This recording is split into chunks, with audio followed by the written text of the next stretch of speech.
right, so I am early morning, headed on I-70 to Denver. Spent the night in Grand Junction. Got the memorial today. Gonna obviously talk. Not gonna make a speech. I'm just gonna talk. I don't think it's what my buddy wanted, and I don't know. I'll just talk about what a good guy he was and a bunch of things that he and I did together. I want to talk about his love for hip-hop music. I don't think people realize how much my friend John, who was a farm boy from Lincoln, Nebraska, I don't think he really was that into hip-hop before he met me, but you know, at 18 I just immersed him in all of the East Coast hip-hop and the stuff that I grew up on, and he ran with it. He became a bigger fan of it than I did, and we used to just like live for it. Oh my God, all the songs, the lyrics, the references, that was like a big basis of our friendship. Was just rap. Like I used to remember we used to, no matter what, we'd be there at 4 o'clock watching Rap City on BET. You know, like probably the only white kids in Colorado doing this at the time. So yeah, anyway, sorry, had a moment. But yeah, I headed to Denver for that. What was I going to talk? I was going to talk about some of my friend Chris. So cool. My buddy Chris, we've been friends for like probably a couple of years now online. We talk on the phone all the time, but we never actually got to meet in person because we just live far away, and got to spend the day with him, got to meet his great family, his cute little daughter, so sweet. Yeah, really good time. Minnie, oh my gosh, Minnie, I almost feel like I want to adopt her out to a family and let her live her life, because whenever she's like with these families, like with young kids, like my brother's family, my friend Chris's family, it's like same, like they're like a young family. They have like a young daughter, like she's like 3. Yeah, I've never seen Minnie so happy, so enthusiastic. I mean, she's a happy little girl, but she's kind of mellow with me. She's just kind of chill, you know, unless we get her going. But oh my God, her look on her face, so happy. So anyway, you're mine forever, Minnie. But it's fun to bring it to these places. And yeah, it was really nice. Had dinner. Yeah, just real nice to see my friend. I don't have a lot of friends, and it's a big deal to me to cultivate friendships. The few people in my life are very important to me, and I'm very loyal to them. And yeah, sorry, just a little sad because I lost one of the few people in my life.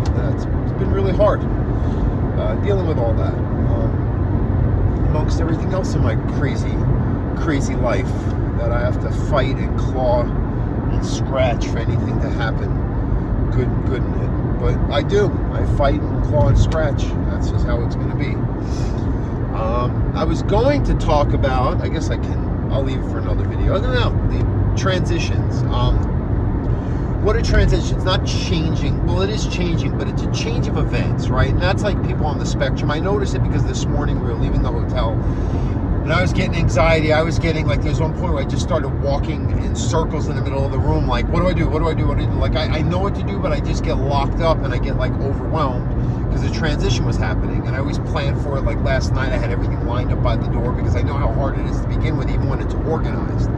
Now, why do I talk about that? Because dogs struggle with transitions also when they are wired to be hypervigilant and causing, you know, behavior problems, because it's a symptom of it where they're just getting, you know, well, my dog was fine, but somebody, you know, we walked through the door, or I got up to go do something, or the guest, you know, got up to leave. That's when the dog reacted.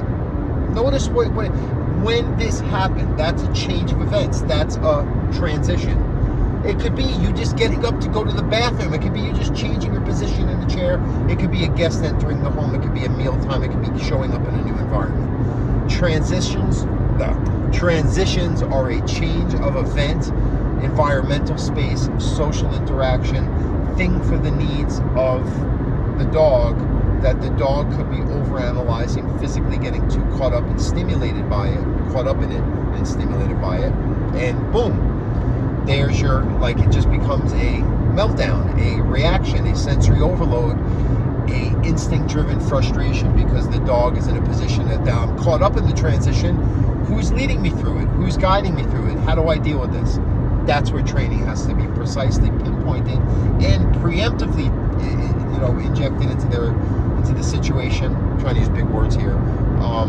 before it happens. Oh, someone's coming over? Let's have the dog focused on the leash and in a state of mind where they're calm and feeling well led.